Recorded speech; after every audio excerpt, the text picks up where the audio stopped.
guys, Justin here with High Priority. I just picked up this very nice looking camper shell off of Marketplace for 100 bucks. Looks pretty good, right? Matches the truck paint and everything. Well, there's a few issues with it. The seals are all shot, the windows leak on the sides. They actually do this when it gets wet.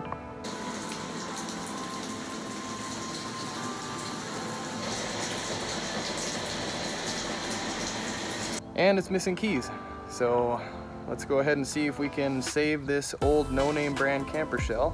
Couldn't find an ID tag on it, it's missing, and there's no markings on the outside to really tell me what it is. So I'm kind of flying blind. But let's see if I wasted $100. The first thing we're gonna do is go ahead and use this product here. This is a Super Cap Seal. I bought it off Amazon, had pretty good reviews, to seal the cap itself to the truck bed. So this seal here is going to go in between the cap and the bed box. It'll go behind the cab and then it'll go ahead and go down both sides. After we get that done, we're going to go ahead and get some keys for it. As you can see that number there, it says K127. Since I'm missing keys, I went ahead and punched that number in to Google, and lo and behold, you can get spare keys for this thing. So we're gonna go ahead and order a set off Amazon. Those are about $6, and those should be here shortly. And if we go ahead and look inside this thing, these are all the seals that I need to figure out what are and how to replace them. The rear hatch seals, and then some of the window seals as well, but we'll get into those when I decide to pull those windows out.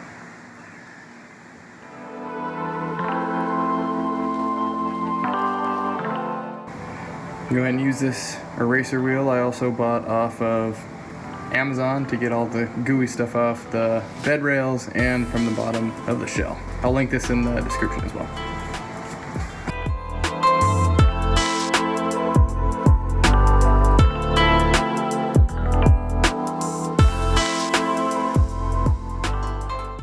Alright, the eraser wheel is working pretty well. I had a bunch of sticky goo all over the bed sides from some plastic caps that were on there. That's all coming off.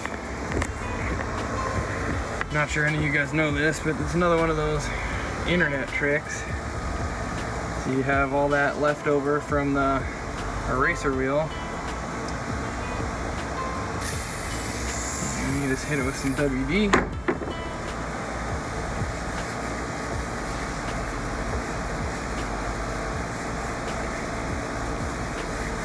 And it takes damn near all the loose and the little bit of residue that's there. So I'll finish wiping all this up and get the box all cleaned up. The seal, this eraser wheel's working on all this old foam. That's what I'm dealing with, pretty much around the whole perimeter.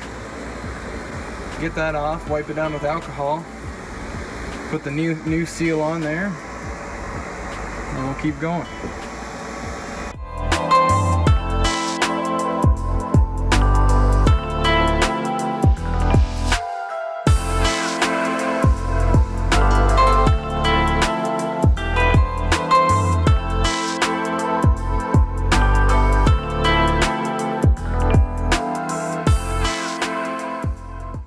There's that foam rubber. They say it's 1.5 inches by 2 inches, or a ½ inch thick.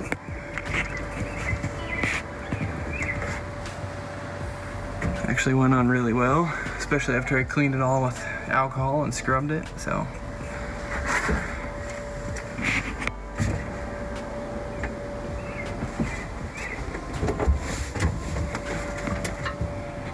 that's it.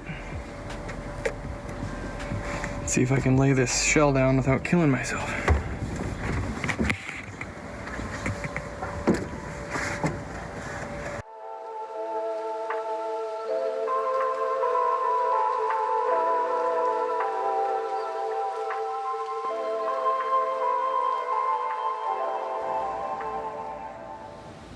Alright, first thing is, we're going to tackle these side windows. You can kind of hear how they rattle around in here. They're loose in the camper shell itself, so I get a ton of rainwater in there. They actually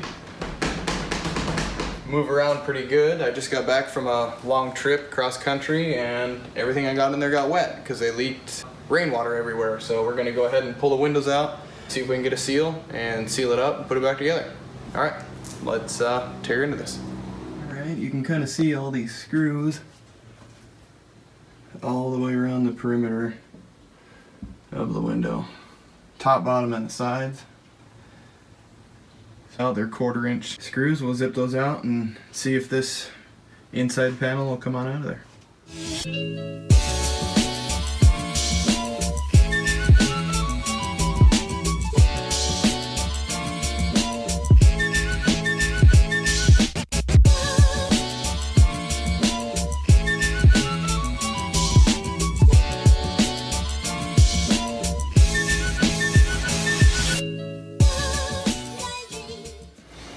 Alright, so I just tried to get the window out by hand now that it's all free, and it wasn't coming out. It was really tight, so I have a set of body tools or trim tools from Motivex Tool I got on Amazon. I'll put a link in the description, and I just put it underneath and pried it out, and it seemed to pop that window out. So let's see if we can get it out of here.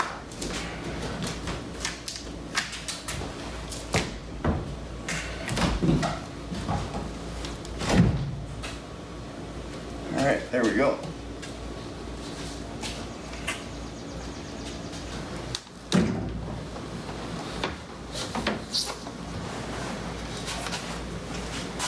Seal on this window was just some cheap foam tape that's all cracked up and gone. So onto the computer, find a seal, find something that'll work, and get this baby back together. Alright, so I went ahead and got a seal off of Amazon and found a company called Trimlock, and they sell a ton of seals for anything you can think of. The one I got, this one here, it's a D shape. I'll get a close-up in a second here. This seal number is X105BT.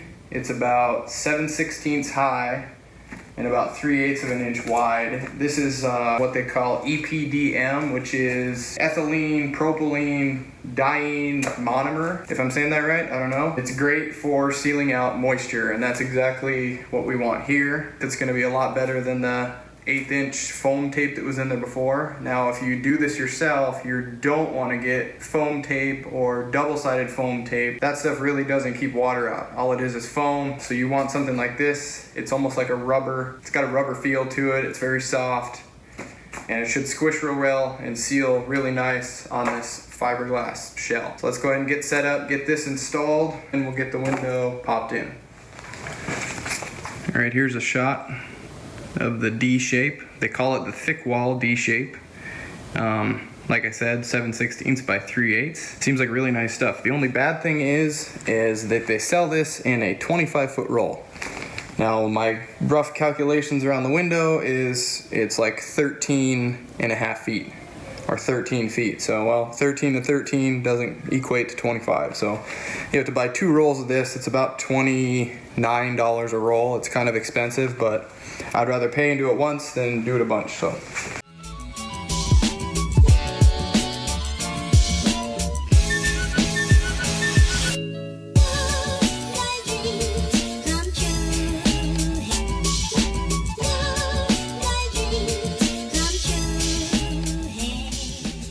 Alright, seal's all done.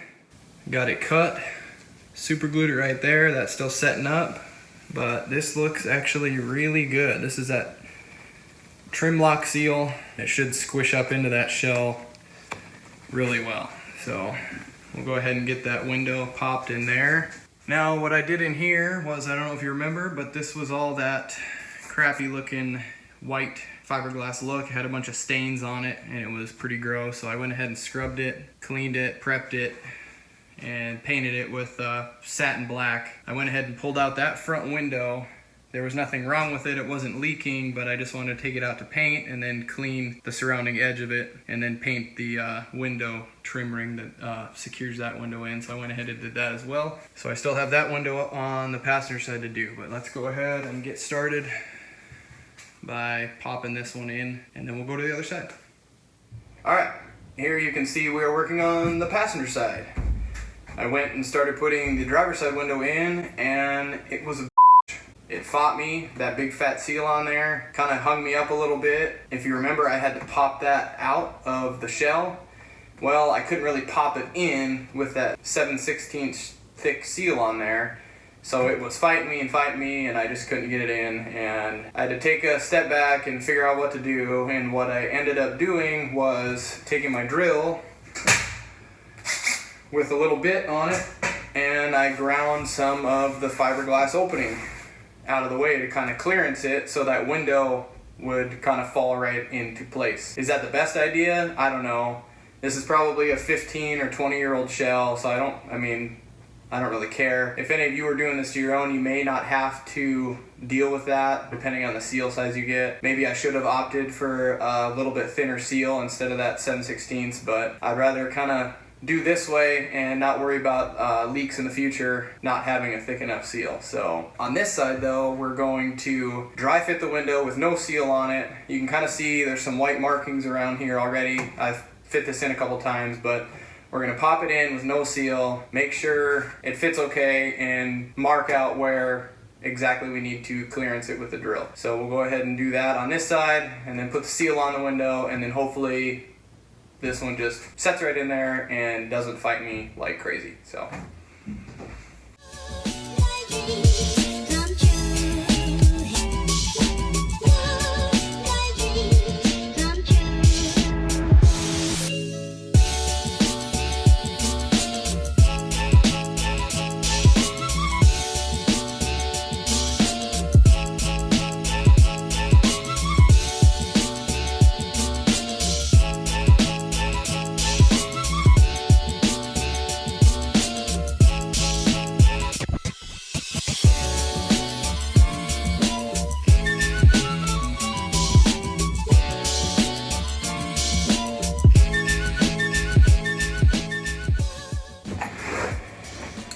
All right, 2 for 2.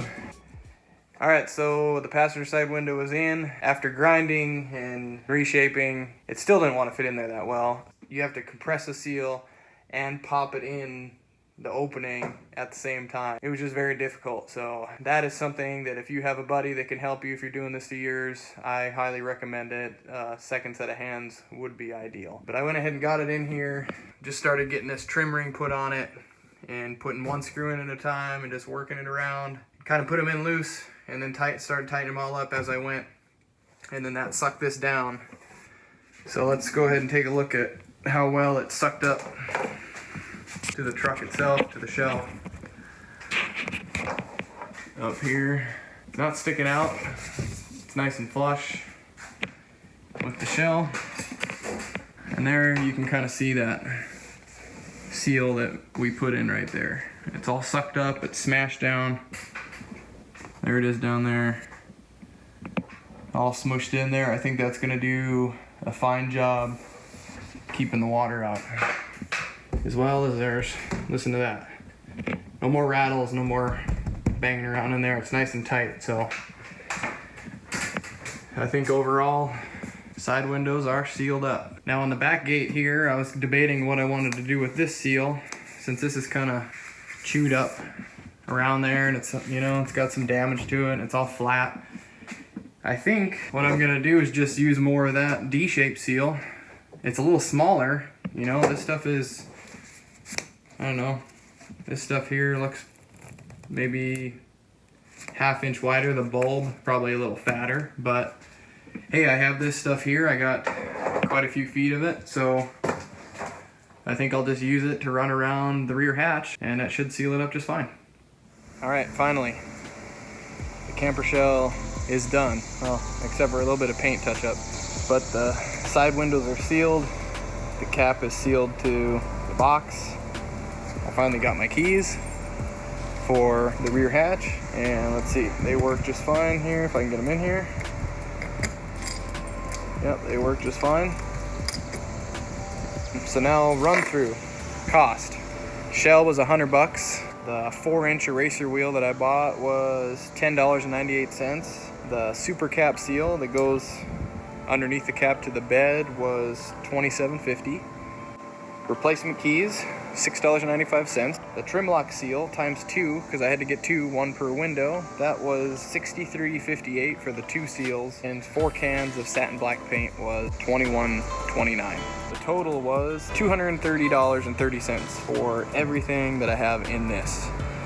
I think that's a lot better price than $1,500, $1,200 for a brand new one. So I'm happy I found this. I'm happy the paint matches. Hopefully you guys, you know, if you're looking for a shell, check the used market, see what you can find. There's a ton of them out there. You just have to take some time to find the one that matches your paint, and then you can fix all this stuff. You can get gas shocks for the rear door. You can get replacement seals for it. You know, you can kind of fix it up, make it your own. So if you guys like the video, go ahead and give a like, subscribe if you want to, and we'll see you on the next one.